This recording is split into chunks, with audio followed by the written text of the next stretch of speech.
With SIDSI's commitment to democratic control and sharing of surplus among members, the co-op makes a unique contribution to local economies. Since only members may vote, the control of SIDSI rests in the hands of people who use the votes for issues that matter to the growth of the SIDSI businesses.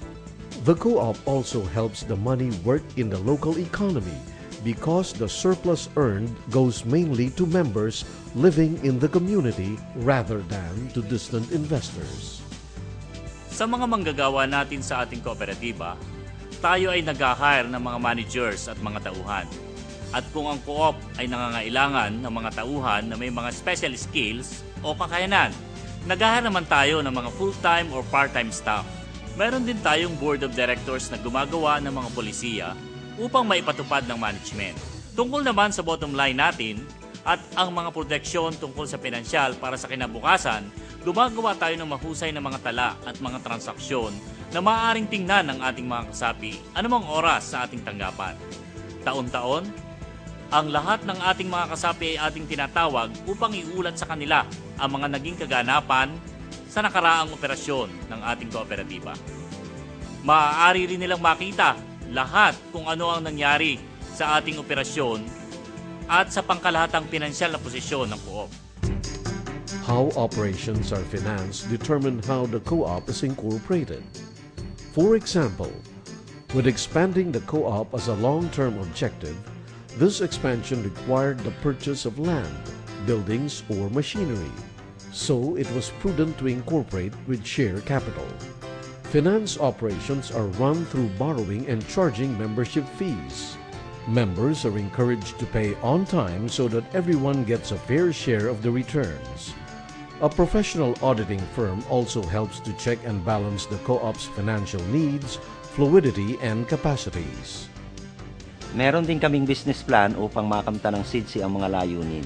Pinagtatrabahuhan ang plano at pinag-iisipan ng mabuti ang pinakamabisang paraan upang mapalago ng co-op ang paghatid ng mga produkto at serbisyo.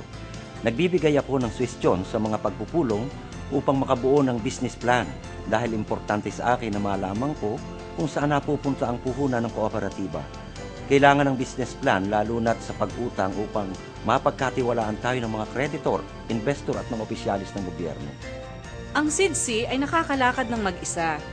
Independent ito. Tinutulungan namin ang sarili naming organisasyon.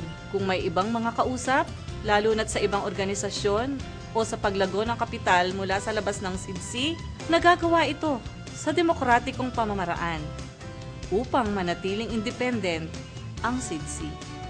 Para sa continued education programs natin, ang SIDSI ay nagbibigay ng training at impormasyon sa mga kasapi at mga elected representatives, managers at mga empleyado upang lahat ay may oportunidad na may pamahagi ng mainam sa ikabubuti at tagumpay ng kooperatiba natin.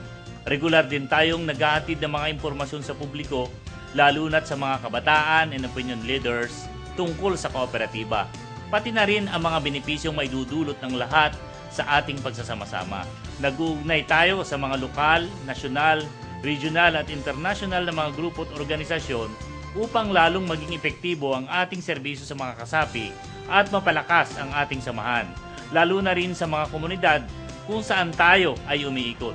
Pinagsisikapan natin na mapagaling pa at mapaunlad ang mga komunidad na tinatarget natin sa pamamaraan ng mga policy na ina-approve ng mga kasapi. The management of a cooperative like SIDSI takes on the principles of managing an enterprise.